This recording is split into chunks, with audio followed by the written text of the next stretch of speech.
Hey Vine Tribe, look what I have. So you know what that means. That means that we are officially done. Yay!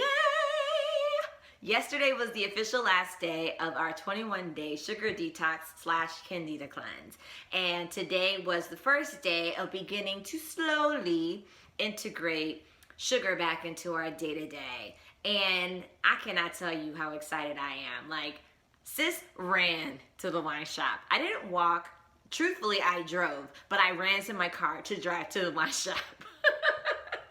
And we had to toast up with some bubbly, some champagne, just to commemorate what we did. We really had to dig into our heels. Now, I keep saying we, but I'm gonna say me. So I shared very transparently with you all last time that, you know, the diet wasn't really bothering me. It was this. Just holding a glass of wine, just having that feeling, just missing wine. That was the thing that was giving me my biggest struggle with this journey. But we dug in and we got it done. And I am super duper proud of what we were able to accomplish. So, for those of you who are chiming in here and haven't seen the previous videos, my husband and I embarked into 2020 with a new decade and a new year with a sugar detox, or what is also known as a Candida Cleanse, for 21 days, which is a very strict diet of things that you can and cannot eat. And for the most part, there is literally no sugar in your diet. So, that means no fruits, that means no grains, no beans. We were allowed a little bit of brown rice here and there, but very, very, very strict. We could only drink water and herbal teas, and there's clearly no wine involved in that. I did want to give you the final results because you guys have stuck with me this long. I owe you that, right? So would I do it all again? I would. My husband, he is not here. He could definitely vouch for my my moodiness from time to time. There would be times where I would just get very, very quiet because I was just having a moment where I was just missing wine, and you know, he helped me deal with those ebbs and flows. So he's the real MVP. Shout out to him. But I would do it again. The main reason why is my sleep, y'all.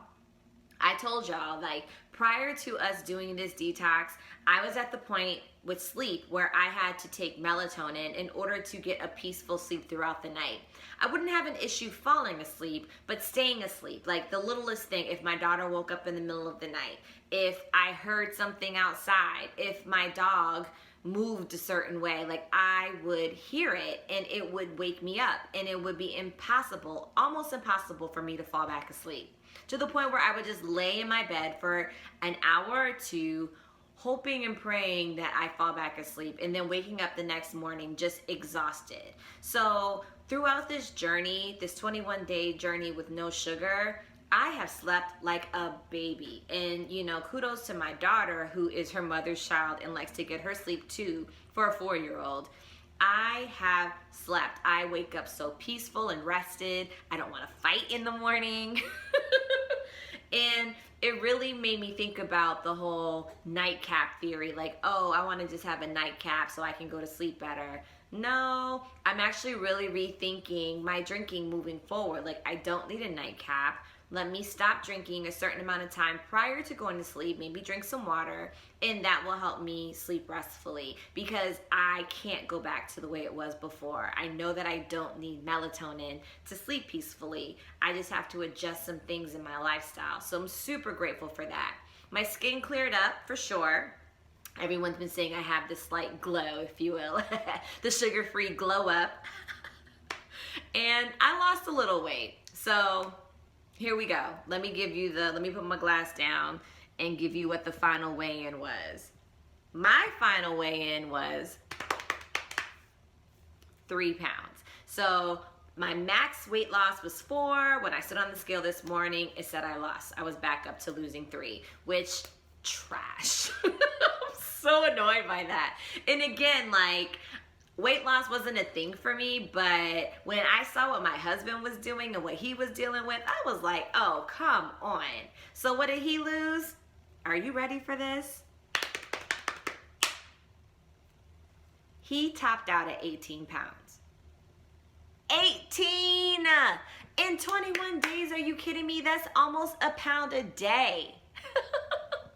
Why was that not my story? I didn't need to lose that much weight, but golly. So, I mean, men are from Mars, women are from Venus. I mean, truly, like, we did the same thing. And I even started working out.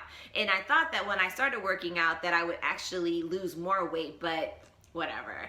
I know that I'm healthy, that I did what I was supposed to do, and there are other physical manifestations of my due diligence. So, that's what it is. So if you have not watched this before and you're wondering what the heck I'm talking about, go check out the playlist because I have 3 previous videos walking everyone through my husband and my 21-day journey. So first day back, what did I notice?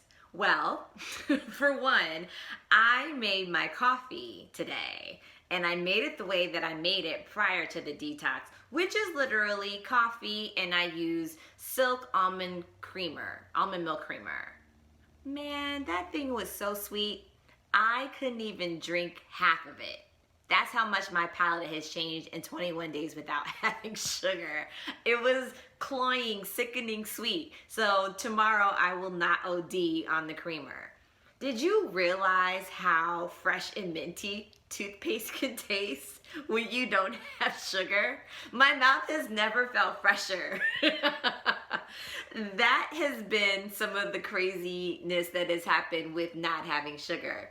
My husband bought our daughter, some like fruit snacks.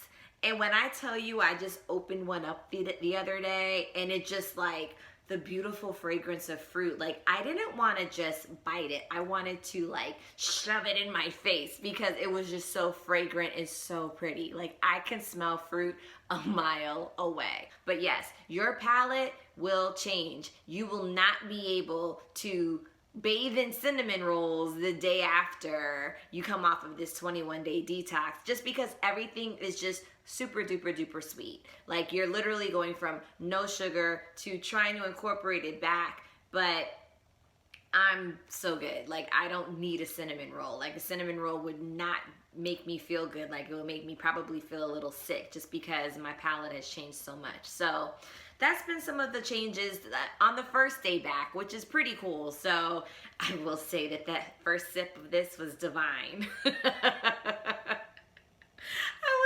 Excited to open up that bottle, and the first sip was just glorious. So we're back in the game, but again, we have healthier habits and we are moving forward with this newfound energy, with this newfound way of thinking and approaching how we eat and how we drink, and being ensured that what we do makes sense. Thank you all so much for joining us on this journey, and you know what I'm about to say next. Like and subscribe. So, like I said, my main objective with this channel is to give you wine tips and wine clues so that you can learn the soft skill of wine knowledge and wine etiquette. So in personal and professional settings, you too can put your best personal brand forward. So stay tuned. I'm super excited. We got so much good stuff to share with you all. Thank you for joining the channel. Tell a friend. And until next time, cheers, y'all.